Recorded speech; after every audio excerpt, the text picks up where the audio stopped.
Hey, you know what time it is. It's time for Nagato Nights on Friday. Hello again, everybody. Welcome to Nagato Nights, episode 7. Wow. Doing this for 7 weeks so far. It's kind of a proud moment. Okay, Yuki, we're gonna get going. She's glaring at me. I know you can't see that, but kind of a menacing stare. Alright, so we've got a reminder about Transformers Prime and Beware the Batman. And of course, news focusing Guardians of the Galaxy, Lego Marvel, Super Smash Bros, and G.I. Joe. Let's go, yo, Joe! Today is the day long dreaded. Transformers Prime is finally coming to an end. In this episode, Bumblebee will talk, and one shall stand, one shall fall. There's a sequel series coming out soon, though, from what I understand. On Yuki Monday, I reported it as Beast Hunters Predacon Rising. That title is apparently a misinformation, so I want to apologize. Tomorrow on Beware the Batman, they will be premiering the character Anarch Yuki. That's Moon Knight. Oh, don't look at me like that. You know if you look at me like that, I'm going to... I'm sorry, Yuki.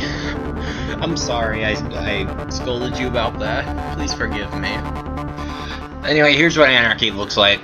I still can't get over how much he looks like Moon Knight. Space, the final frontier. These are the voyages of the Starship Enterprise. Its ongoing mission: to explore strange new worlds, to seek out new life and new civilizations, and to boldly go where no man has gone before. The Marvel Phase 2 movie I look forward to the most is Guardians of the Galaxy. And we know Drax is in there, we know Gamora and Star-Lord, but for a while, I heard nothing about Groot and Rocket Raccoon. When the Guardians appeared in Avengers Earth's Mightiest Heroes, they had Groot and Rocket Raccoon with them, along with Star-Lord, Quasar, and Adam Warlock. And when they appeared in Ultimate Spider-Man, they had Gamora and Drax, but still had Star-Lord, Rocket, and Groot.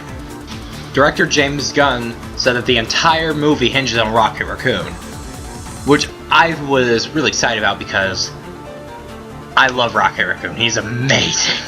And it was the first time I'd heard he's actually in the movie. So, I was doubly happy. You know, before I found out about Rocket Raccoon, I never thought I'd find myself saying that I am a big fan of a space raccoon with a humongous amount of humongous guns. But here I am, age 17, and totally a fan of a space raccoon with giant guns, and lots of them. It's a strange world. Click, click, click, click, click.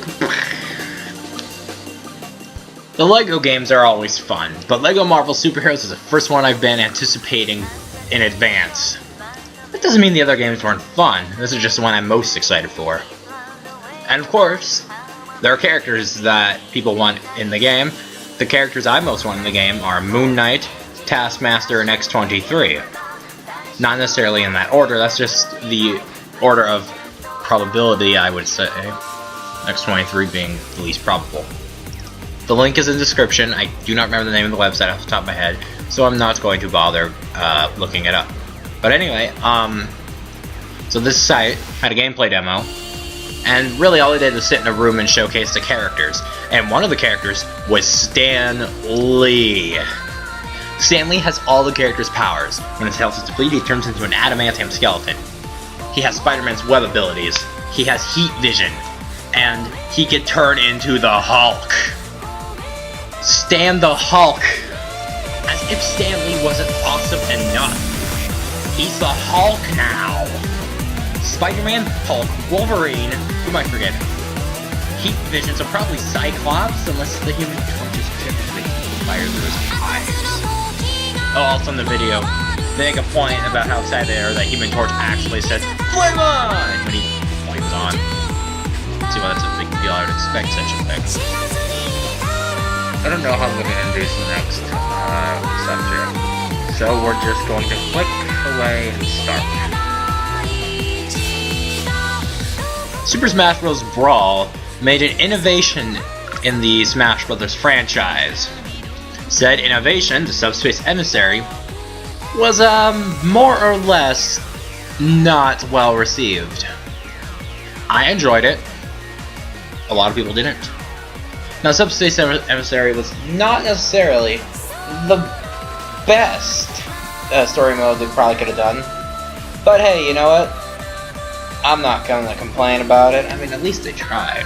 The only thing I'm gonna say about the Subspace Emissary is, how did they come up with that name? Subspace Emissary? You could pick a ton of different names. Why that one? Well, due to the enormous lack of popularity with the previous game's campaign mode, there will not be a campaign mode for the next one. There, you don't have to worry about it. Now, am I disappointed by this? Am I excited about it? I guess you could say I'm indifferent, but I thought it was something I'd point out. Yo, Joe! He'll fight for freedom wherever there's trouble. G.I. Joe is there. G.I. Joe! American hero! G.I. Joe is there. It's G.I. Joe against Cobra the enemy, fighting to save the day. He never gives up, he's always there, fighting for freedom over land and air. G.I. Joe! American hero! G.I. Joe is there.